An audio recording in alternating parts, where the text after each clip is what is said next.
बोले श्री राधा वल्लभ सरकार की जय।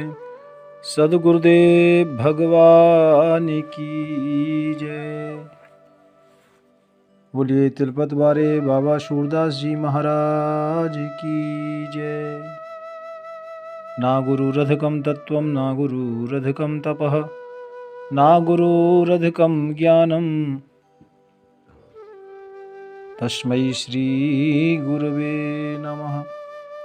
प्यारे प्रभु प्रेमियों, आप सभी सदगुरुदेव भगवान का, बाबा सूरदास तिलपत वालों का पावन चरित्र श्रवण कर रहे हैं।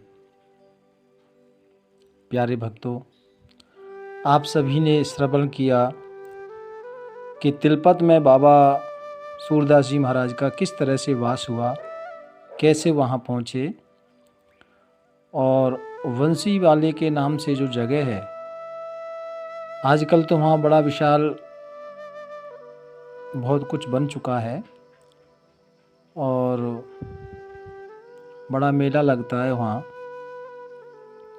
प्यारे भक्तों,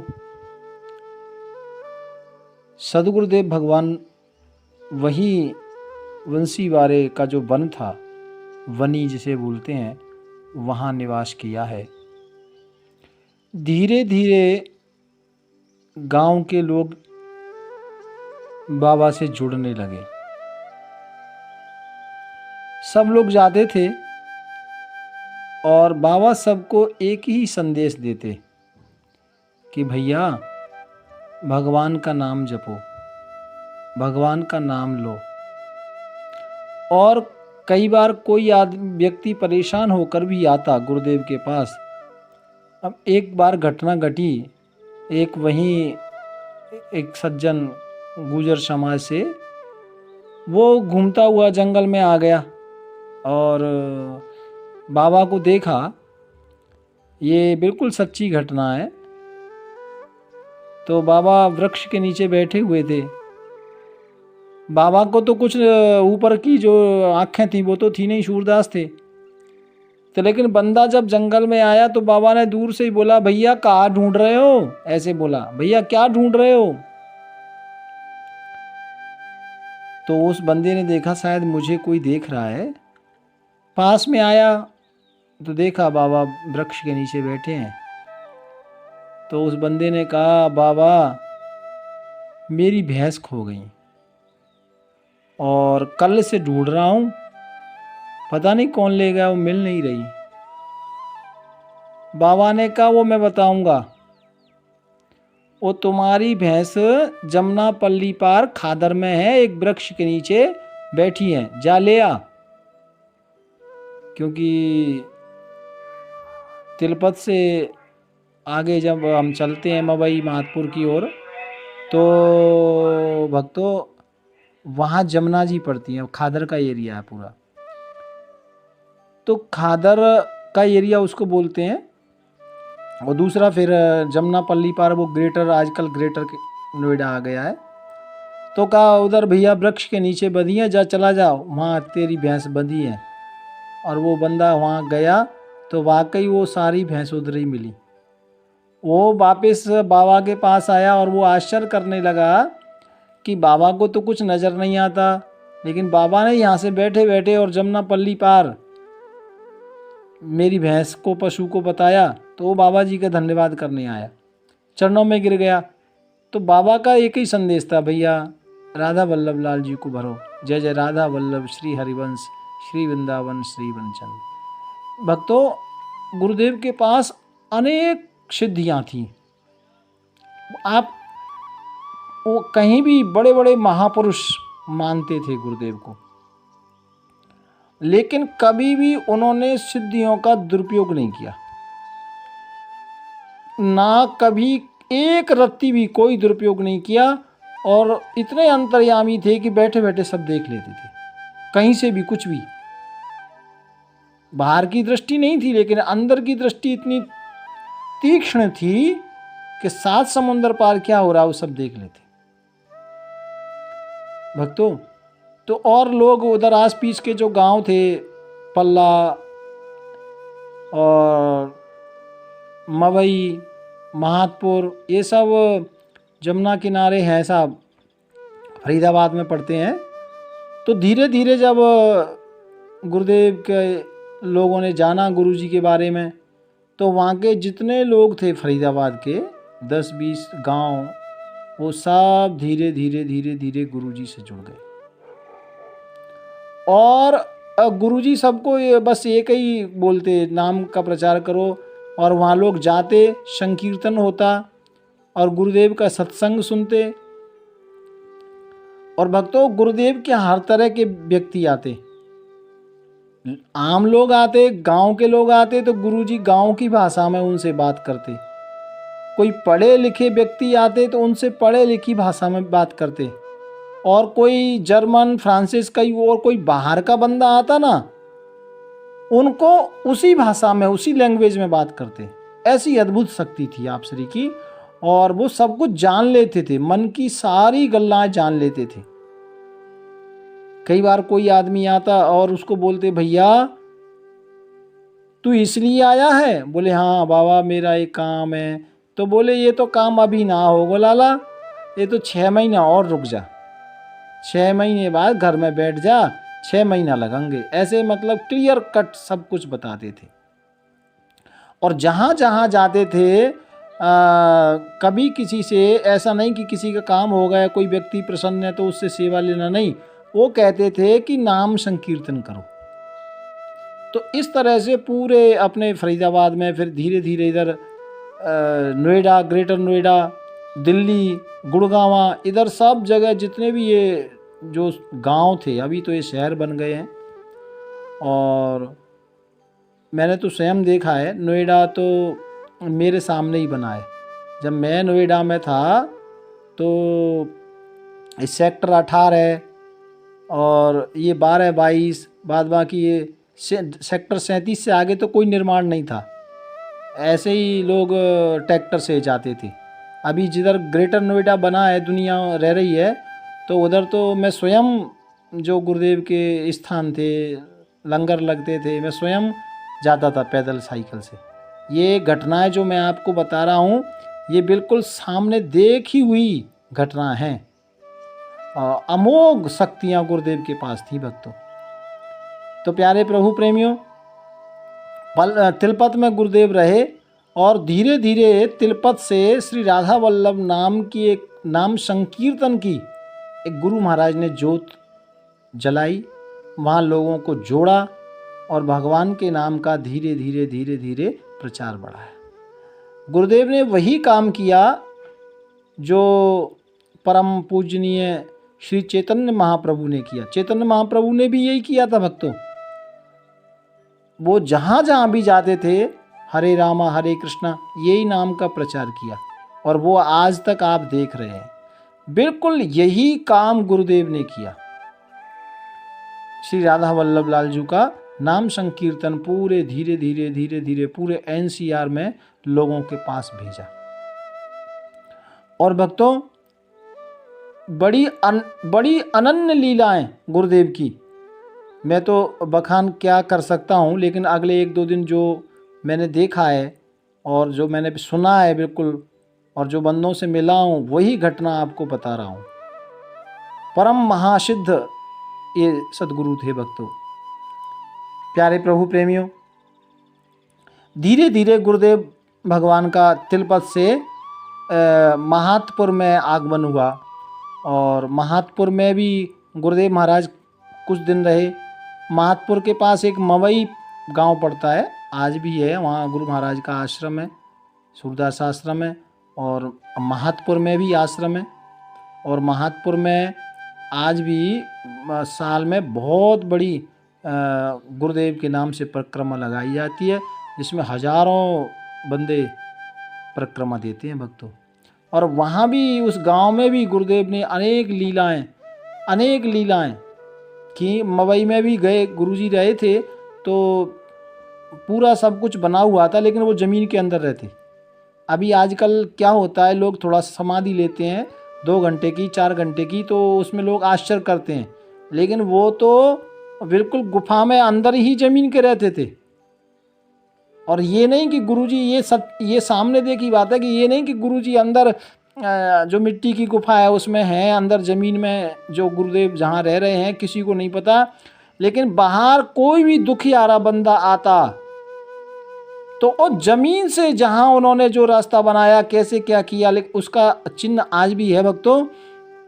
वो स्वयं जो द्वारपाल रहते थे, जो सेवक रहते थे, वो कहते कि गुरुजी भजन पे बैठे हैं या नहीं है, तो लेकिन वही जमीन के अंदर से आवाज़ लगती उस व्यक्ति का नाम लेके कि फलाने आजा और भैया इसको आने दो।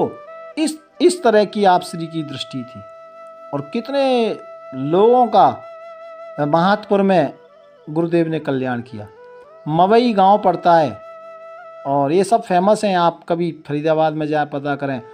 मवई गांव का गुरुदेव ने कल्याण किया। कितने कितने असहाय लोगों को जो जैसे कोई विकलांग हो गया या कोई गंभीर रोगग्रस्त हो गया, बड़े अद्भुत कार्य गुरुजी ने किए। केवल कोई विकलांग गया, बोले ये पैर का इलाज नहीं है, अरे बोले पट्ठा ये तो तू बहुत दिन चलेगा, पैर में तो कुछ नहीं है, और थोड़ा हाथ मारा, आप विश्वास करना वो बंदा आज तक जब तक जिंदे रहे ना पैर की तकलीफ कभी नहीं हुई। इतना उनका इतना तप था, इतनी शुद्धि थी उनके पास, इतना भजन था। और भजन से बस ये ज़रूर कहते थे सबको, भैया संकीर्तन करो। और हर जगह गुरु महाराज ने जगह जगह गांव-गांव की मंडली बना दी। वो मंडली आज तक भी भक्तों, जो गुरु महाराज के द्वारा जो मंडली बनाई गई थी, वो आज तक भी वो मंडली कीर्तन करती हैं। आज मुझे भी ज़रूरत पड़ जाती है तो मैं इन गाँवों से ही हम लोग मंडलियाँ लेते हैं संकीर्तन की। और बड़े अद्भुत संगीत में ये मंडलियाँ जो गुरुजी के द्वारा बनाई गई थीं, वो सब श्री राधा वल्लभ नाम का संकीर्तन गाती हैं। तो प्यारे भक्तों, तो इस तरह से गुरु महाराज फरीदाबाद से मवई महातपुर पल्ला पास में पड़ता है, ऐसे गुरुजी धीरे धीरे धीरे धीरे विचरण करने लगे, उसी इलाके में लोग ले जाने लगे।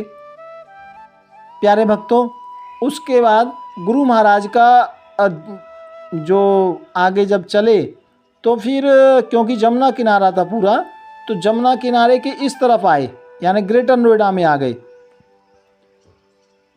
ग्रेटर नोएडा में अपना गुलाबली, भंगेल, जट्टा, बदौली और याकूतपुर, ये सारे गांव थे भक्तों। ये सब गांव में जहां कोई नहीं जाता था, पहले इतना कोई डॉक्टरी ट्रीटमेंट नहीं था, कुछ इतनी व्यवस्था नहीं थी, और ऐसी जगह गुरु चले जाते थे। और आपको आश्चर्य होगा, कई लोगों ने देखा है कि रात्रि में गुरुजी महाराज स्वयं जमुना जी पार करके जा रहे हैं, स्वयं चल रहे हैं जमुना जी में, स्वयं खेल रहे हैं जमुना जी में। आप विचार करो, ऐसी आप श्री की अंतर्दृष्टि थी भक्तों। और स्वयं जमुना जी में चले जाते थे, आ जाते थे रात्रि में। बड़ा बड़ा अद्भुत आप श्री की शक्ति थी भक्तों। तो ये धीरे धीरे इधर ग्रेटर नोएडा में आए। नोएडा में आए छलेरा, निठारी, अट्टा, और ये इधर तो मैं रहा हूँ, मैं स्वयं रहा हूँ, जिधर का नाम मैं ले रहा हूँ, इधर मैं स्वयं रहा हूँ। और मैंने वहाँ देखा है गुरुदेव का आशीर्वाद। वहाँ का ये सब गांव के, अभी तो ये नोएडा के 31, 27 ये सब सेक्टर बन गए हैं। वो आज भी गुरु महाराज के नाम की जो कंठी है वो सब ने धारण की हुई है, बच्चा बच्चा, चाहे वो 5 वर्ष का बच्चा हो। और आज भी इन गाँव में कीर्तन होता है। ऐसा हर ये गांव में आपको बच्चे बच्चे के गले में कंठी मिलेगी श्री राधा वल्लभ लाल की। और आज भी इन गांव वालों को कोई भी कष्ट होता है तो गुरु महाराज के नाम से ही वो बबूत लगाते हैं या नाम लेते हैं, जो भी है वो संकट कट जाता है। इतना बड़ा तप आज भी गुरु जी का भक्तों का कल्याण कर रहा है भक्तों। और मैं आपको एक घटना सुनाऊं। जब नोएडा में आए थे ना, तो निठारी गांव पड़ता है, ये 31 सेक्टर नोएडा में है। तो गुरु महाराज वहाँ गए तो निठारी गांव के लोगों को एक बहुत बड़ी परेशानी थी। और वो क्या थी कि गांव में इतने चूहा हो गए थे कि पूरे जो किसान थे ना, वो सबकी फसल खाए जा रहे थे, वो सबकी फसल खाते थे। इतने चूहा कि बेजुलम, मतलब गांव वाले सब परेशान। तो जब बाबा नोएडा में गए तो सब गांव वाले आए, बोले स्वामी जी हमको बड़ा भारी एक कष्ट है। कह दे क्या? बोले हमारे गांव में इतने चूहा हो गए स्वामी जी, हजारों लाखों की संख्या में, और वो भगते ही नहीं है, हमने सब कुछ कर लिया। तो बाबा ने कहा भैया किसी चूहा को मारा तो नहीं? बोले नहीं नहीं मारा नहीं, और मारते भी हैं बाबा, तो वो दवा खा जाते हैं लेकिन मरते नहीं हैं। बाबा हंस पड़े, बोले ये मरेंगे नहीं, ये तो गणेश जी के वाहन हैं, इनको मारना नहीं है। और वहीं से जहाँ बैठे थे नोएडा में, वहाँ से बाबा गए, बोले मैं चलता हूँ, और निठारी गांव में आए। और निठारी गांव में आकर के बाबा ने कहा भैया हाँ तुम लोग एक काम करो। बोले क्या? सब लोग बैठ जाओ और सब कीर्तन करो, चूहों से बात मैं करूँगा। और बस राधा वल्लभ श्री हरिवंश श्री वृंदावन श्री वंचन, हेरी राधा वल्लभ श्री हरि वंश, जय श्री वृंदावन श्री वनचंद। राधा वल्लभ प्यारो हरि वंश, जय प्यारो वृंदावन प्यारो वनचंद। ये कीर्तन गांव वाले कर रहे हैं। और सुबह गुरुजी ने कहा भैया आज के बाद अब ये चूहा परेशान नहीं करेंगे, अब चूहा नहीं आएंगे। आज वही निठारी गांव है भक्तों। एक एक बंदे के यहाँ ऐसे बंदे हैं जो गुरुदेव के अनुयायी हैं, शिष्य हैं, जो आज एक एक बंदे के यहाँ 50-50 लाख रुपए की महीने की आमदनी है, और वो किसान है भक्तों। तो किसी के यहाँ किराए का साधन बन गया, किसी के कुछ बन गया। तो ऐसे सतगुरुदेव भगवान की कृपा है। और उस निठारी गांव में भी गुरुदेव का आश्रम है। पास में ही अट्टा गांव पड़ता है, 1-2 किलोमीटर। तो वहाँ भी सतगुरुदेव भगवान ने उस अट्टा गांव को कृतार्थ किया। वहाँ भी सब भक्त हैं, और कितनों के। और वहाँ की अट्टा गांव की आपको एक बात बताऊं, और ये तो मेरे सामने की बात है। वहाँ ना एक माता थी, उनके परिवार में किसी के बच्चे नहीं होते थे घर में।